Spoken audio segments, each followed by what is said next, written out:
Good afternoon, my dear students.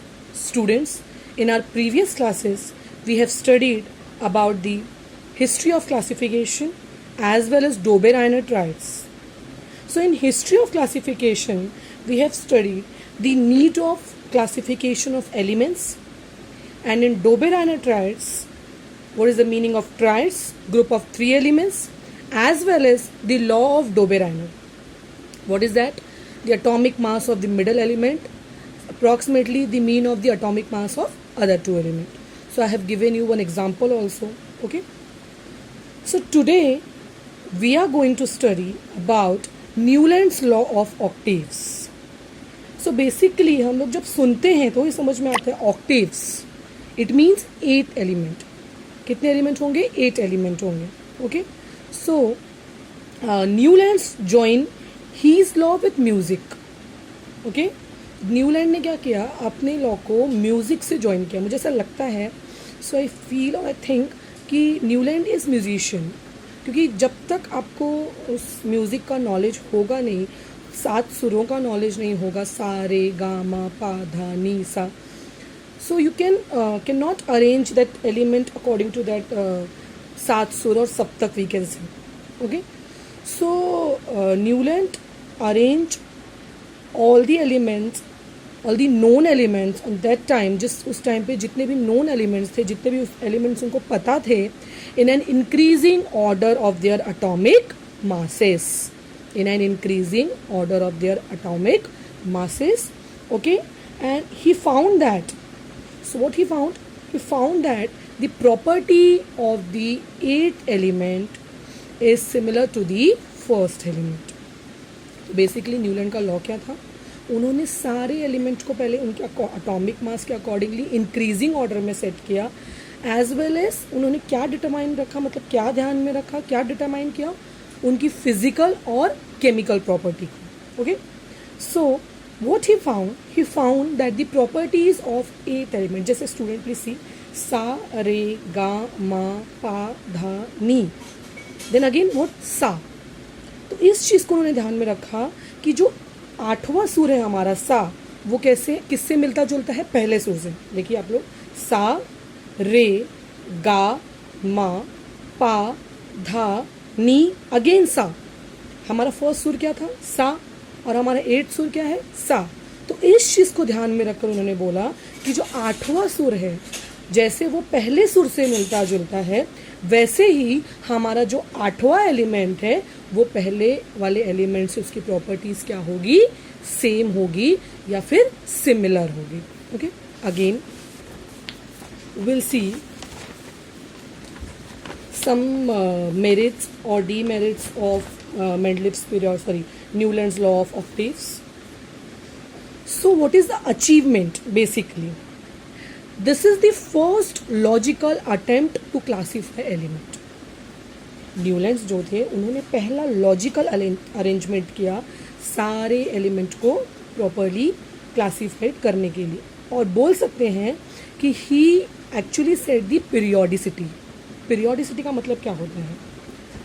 Periodicity का मतलब होता है कि एक सर्टन इंटरवल और एक सर्टन पीरियड के बाद में वही प्रॉपर्टी दूसरे एलिमेंट की भी हो. मतलब कि जिस तरीके से जिस 8 एलिमेंट को उन्होंने प्रॉपर एटॉमिक मास के इंक्रीजिंग ऑर्डर में सेट किया न्यूलैंड ने, सो हमने उसमें क्या देखा? हमने उसमें देखा कि एक सर्टेन टाइम के बाद, एक सर्टेन इंटरवल के बाद एक एलिमेंट की प्रॉपर्टी जो होती है वो उसके पिछले वाले एलिमेंट, जैसे सपोज कोई भी आगे वाला एलिमेंट है, उसकी जो प्रॉपर्टी है वो पहले वाले एलिमेंट से क्या होगी? सिमिलर होगी, उसकी फिजिकल और chemical property. Then what is the demerits? We can say this law is only applicable up to the calcium. Okay. ये जो लॉ था वो सिर्फ और सिर्फ कैल्शियम तक ही उनका जो था वो प्रॉपरली चला. उसके बाद उनका ये लॉ जो था वो नहीं चला. Afterwards when the new elements discover, जब आगे चल के कुछ नए नए एलिमेंट्स की खोज हुई, उसके बाद उन्होंने कोई भी अपने टेबल में कोई भी वैकेंट स्पेस नहीं रखा था जिसमें उन सारे न्यू एलिमेंट्स को हम लोग रख सकें. Okay. So newly discovered elements के लिए there is no place in the Newlands octaves.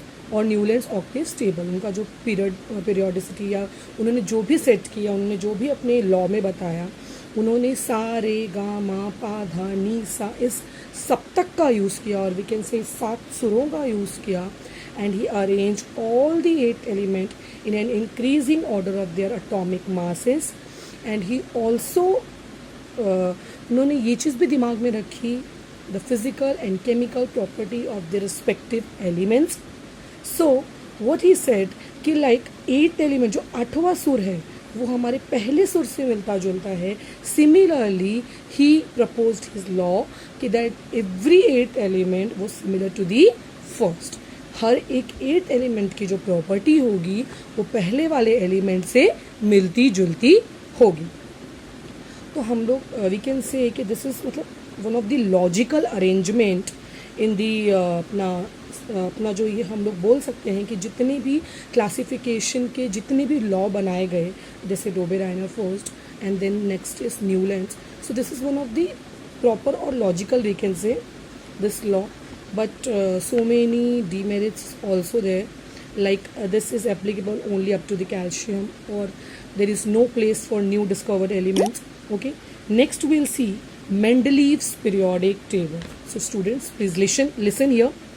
The Russian scientist Dmitry Mendeleev developed the periodic table of elements during the period 1869 to 1872 AD. It is the most important step in the classification of element. क्यों?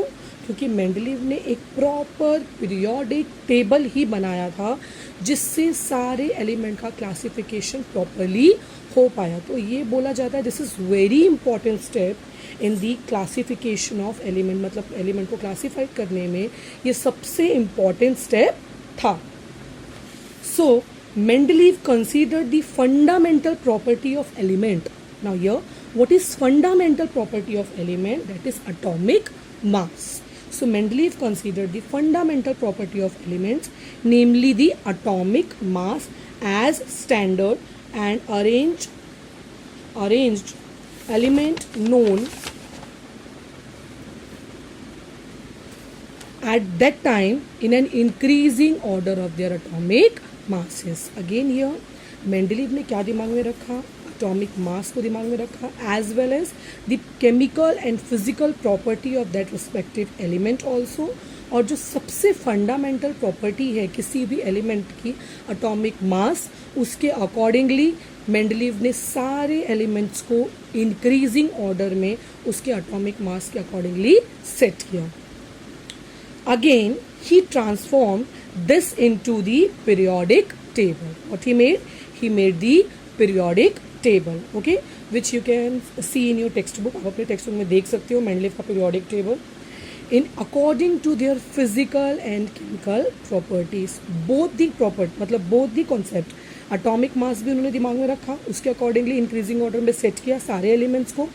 And then again, what is the next thing जो उन्होंने अपने दिमाग में रखी? क्या ऐसी चीज़ थी जो उन्होंने अपने दिमाग में रखी? वो थी फिजिकल और chemical properties of element. Again he organize the periodic table on the basis of chemical and physical property of the element. हर एक एलिमेंट की फिजिकल और केमिकल प्रॉपर्टीज़ के अकॉर्डिंगली उन्होंने अपना पूरा पीरियोडिक टेबल को ऑर्गेनाइज किया और सेट किया. वॉट ही उसके बाद क्या हुआ? After fix interval of time properties of element repeated. मतलब कुछ और हम लोग ने ये देखा, जैसे न्यूलैंड ने भी ये चीज़ देखी थी कि पीरियोडिसिटी का मतलब क्या होता है कि मतलब कुछ इंटरवल के बाद, आफ्टर इंटरवल मतलब कुछ सर्टन इंटरवल के बाद में एक एलिमेंट की जो प्रॉपर्टी है वो उसके दूसरे एलिमेंट से क्या होती है? मिलती जुलती है, फिजिकल और chemical property. Same thing Mendeleev ने भी अपने दिमाग में रखा कि आफ्टर सर्टन इंटरवल, कुछ समय के बाद में, कि the property, the physical and chemical property of the element similar to the next one और प्रीवियस वन. मतलब जिससे भी उनकी प्रॉपर्टीज आपस में क्या होती है? मिलती जुलती है. What he said, properties of elements are periodic function of their atomic masses. मतलब जब हम किसी भी एलिमेंट को पीरियोडिक टेबल में सेट कर रहे हैं तो सबसे फर्स्ट फंक्शन जो उसका दिमाग में हमारे आता है कि किस बेसिस पे हम उस एलिमेंट को पीरियोडिक टेबल में सेट करेंगे, वो होगा उसका फिजिकल और chemical property.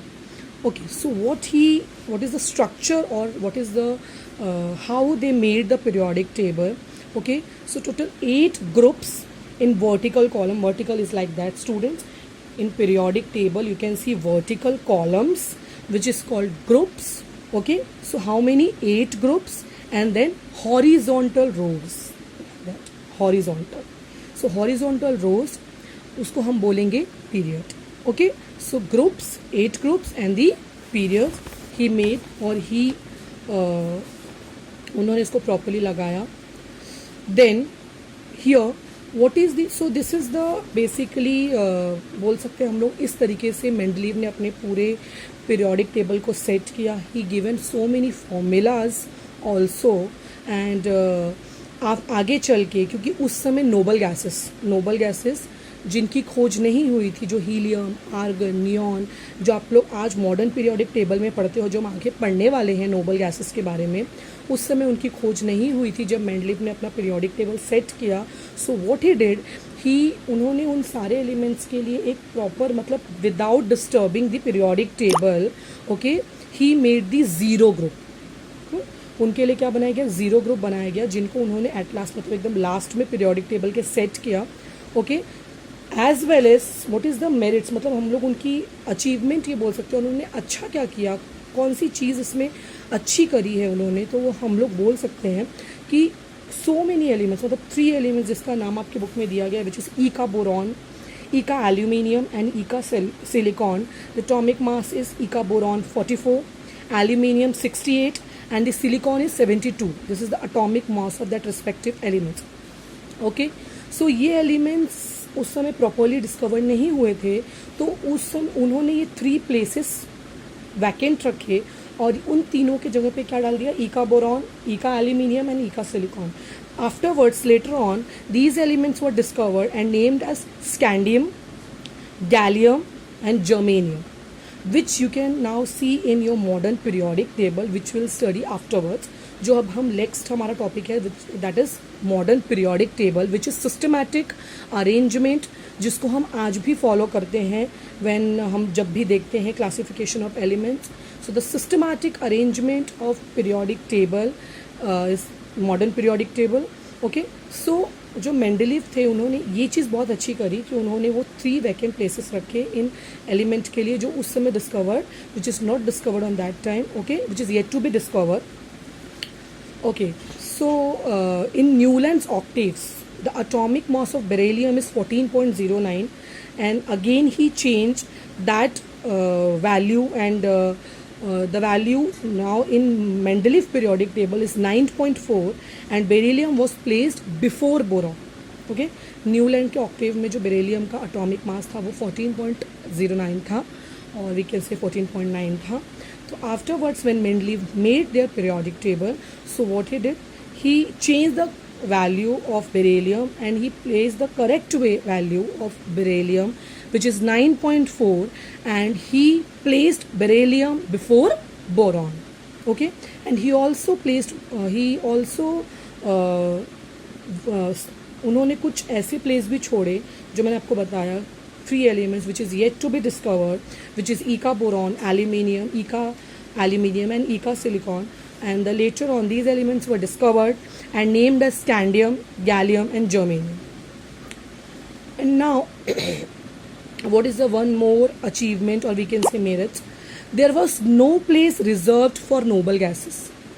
As I said to you, there in Mendeleev's periodic table also there is no place for noble gases. So what Mendeleev did, when noble gases helium, neon and argon were discovered towards the end of 19th century, 19th century के end में जब noble gases discovered हुए, Mendeleev created the zero group without disturbing the original periodic table. उन्होंने Mendeleev ने क्या किया, अपने original periodic table को बिना डिस्टर्ब किए एक ज़ीरो ग्रुप बनाया, जिसमें वो सारे नोबल गैसेस भी आराम से या क्लियरली सेट हो गए without disturbing their periodic table. Okay, Next is demerits. So some demerits are also there, students. So the atomic mass of cobalt, demerits it means कुछ कमियाँ, ओके. मेरिट्स मतलब जो अच्छाइयाँ थी, ये याद रखिएगा. सो आप लोग बोल सकते हो एडवांटेजेस, जो उसके बारे में अच्छा विशेषताएं, okay. Copper and nickel atomic mass जो थी, जो कॉपर और निकेल दो एलिमेंट्स थे, the atomic mass is same, okay. अपना सॉरी कॉपर नहीं, cobalt, okay. Cobalt and nickel, ये दो जो एलिमेंट थे कोबाल्ट एंड निकेल, इन दोनों के एटॉमिक मास क्या थे, सेम थे. So there is an ambiguity. Ambiguity मतलब दुविधा. वहाँ पे क्या निकली, क्या पैदा हुई, दुविधा पैदा हुई रिगार्डिंग देयर सीक्वेंस, कि जब दोनों के एटॉमिक मास सेम है, so how can we place in an increasing order, because the main you can say ना, मेन जो उनका थीम था या मेन जो उनका दिमाग में लॉ रखने वाला था वो क्या था, कि all the element set in an increasing order of their atomic masses. हर एक एलिमेंट जो है वो एटॉमिक मासेस के अकॉर्डिंगली इंक्रीजिंग ऑर्डर में सेट होगा. But here the atomic mass of cobalt and nickel is same. So there is an ambiguity regarding their sequence. तो वहाँ पे उनको रखने के लिए, उनको प्लेस करने के लिए दुविधा होने लगी. आइसोटोप्स वो discovered long time, okay. Isotopes जो थे वो काफ़ी समय के बाद में डिस्कवर हुए, ओके. सो बेसिकली आइसोटोप्स में क्या होता है, which is given in your text book of, please see the demerit section of Mendeleev periodic table. So the atomic masses जो होते हैं आइसोटोप्स के, वो डिफरेंट होते हैं, और जो केमिकल प्रॉपर्टीज़ होती है वो सेम होती है. तो जब भाई आइसोटोप्स डिस्कवर हुए तो उनको हम लोग कैसे रखेंगे. अब एटॉमिक मास तो इनके डिफरेंट है, और फिजिकल और केमिकल प्रॉपर्टी जो है वो सेम है, केमिकल प्रॉपर्टी. तो यहाँ पे भी उनका जो लॉ था उसके अकॉर्डिंगली ये सेट नहीं हो पा रहे थे. सो अगेन थर्ड जो उनका मेन आप लोग को लिखा है डीमेरिट्स में, कि where he will place the hydrogen, कहाँ प्लेस करेंगे हाइड्रोजन को, क्यों, क्या प्रॉब्लम आई. Because the it is similar with halogen as well as alkali metals. Alkali metals देखो फर्स्ट ग्रुप में आता है. तो जो हैलोजन, अरे सॉरी हाइड्रोजन था, वो हैलोजन फैमिली और अल्काइली मेटल्स दोनों के से क्या दिखता था, सेम दिखता था. तो अब भाई हैलोजन फैमिली को हमने साथ में सेट कर दिया, अल्काइली मेटल्स को भी. अब भाई हाइड्रोजन को कहाँ पे सेट करें. दिस इज़ द मेन उस समय आता है कि हाइड्रोजन सबसे फर्स्ट हम लोग दिमाग में आता है ये एलिमेंट. तो उसको हम लोग कहाँ सेट करें. हैलोजन फैमिली में करेंगे तो भी उसका जो प्रॉपर्टी है सेम होगा. अल्काइली मेटल्स में करेंगे तो भी वहाँ से उसका प्रॉपर्टी सेम मिलेगा. तो कहाँ उसको सेट करें. So where is actually the position of hydrogen, मतलब कहाँ पे एक्चुअली हम लोग हाइड्रोजन को प्लेस करें. ये जो चीज़ थी वो लोगों के, वो भी मेंडलीफ के दिमाग में आ रही थी. तो ये भी उन्होंने यहाँ ध्यान में नहीं रखी. So this is also we can say one of the demerits of Mendeleev's, one of the important demerits of Mendeleev's periodic table. So here students we have studied about the history of classification, where मैंने आप लोग को बताया कि what is the meaning of element, what is the meaning of compound, okay, what is the difference between their molecules, as well as we have studied about the Dobereiner triads, what is the law of Dobereiner, what is the meaning of triads, group of 3 elements. Again students, we have studied about the Newland's octaves. Octaves it means total 8 element. Newland's का basic दिमाग में रखो क्या किया, what he did, उन्होंने क्या किया, सारे एलिमेंट्स को म्यूज़िक के सप्तक, म्यूज़िक के सुरों के अकॉर्डिंगली सेट किया, सा रे गा मा पा धा नी सा. सो व्हाट ही उन्होंने दिमाग में क्या रखा कि 8th वाला जो एलिमेंट है वो है सा. सा और फर्स्ट वाला एलिमेंट भी क्या है, सा. दोनों क्या है, सिमिलर है, ओके. 8th का सुर भी हम लोग सा लें और फर्स्ट वाला भी सा हमारा सुर जाता है. सो मेरे को ऐसा लगता है वो म्यूजिशियन होंगे या उनके दिमाग में आया होगा कि अगर 8th वाला एलिमेंट भी, तो मतलब 8th वाले एलिमेंट की जो प्रॉपर्टी होगी वो भी फर्स्ट एलिमेंट से क्या होगी, सिमिलर होगी. उसके अकॉर्डिंगली उन्होंने अपना ऑक्टेव बनाया, उन्होंने अपना पीरियड टेबल बनाया, ओके. बट उनके भाई लॉ जो था वो कैल्शियम तक ही सही साबित हुआ. Afterwards it is also failed, बाद में वो भी फेल हो गया, ओके. कुछ मेरिट्स, कुछ अचीवमेंट भी थी. उन्होंने ये लॉ लाया सबके सामने पीरियोडिसिटी का, okay. Afterwards Mendeleev, Dmitri Mendeleev का केम, जब वो आए तो उन्होंने पीरियोडिक फंक्शन बताया, what is the periodic function of the element, their physical and chemical property. So ये जितने भी साइंटिस्ट आए सब ने एक ही फंडामेंटल प्रॉपर्टी को ध्यान में रखा, Okay, what is that? That is atomic mass, number of proton and neutron. Okay, total number of proton and neutron. जब हम दोनों के नंबर को ऐड करेंगे, so what is the that is the atomic mass of that particular element. Okay, next, so many merits also of Mendeleev's periodic table. Mendeleev periodic table एक systematic arrangement था, as well as so many demerits also कि hydrogen को proper place नहीं मिली, isotopes को proper place नहीं मिली, as well as cobalt and nickel का atomic mass भी same था. Okay, तो दो हैवी एलिमेंट, एक और उनके अंदर डीमेरिट्स था कि दो हैवी एलिमेंट उन्होंने सेट किया. अब उनके बीच में कौन कौन से एलिमेंट्स बाद में आएंगे उसका कुछ भी पता नहीं था, या हम उनको बाद में कैसे सेट करेंगे, ये सारी चीज़ें बहुत थी. बट बहुत सारी अच्छी चीज़ें भी थी. उन्होंने नोबल गैसेस को सेट किया प्रॉपरली, एज वेल एज उन्होंने कुछ वैकेंट स्पेसेस रखे एलिमेंट के लिए which is yet to be discover, जो बाद में डिस्कवर होंगी. So this is we have covered history of classification, as well as the need of classification, as well as Dobereiner triads, Newland's octaves, or our Mendeleev's periodic table. In our next lecture, we will study about the modern periodic table, which is the systematic arrangement. Okay, जो हम लोग बोल सकते हैं proper एक element को classified करने के लिए एक सिस्टमैटिक अरेंजमेंट था, modern periodic table. Afterwards we'll study about the valency, about the atomic size. Okay students, so we'll see in our next lecture. Stay safe, stay home students. Thank you so much.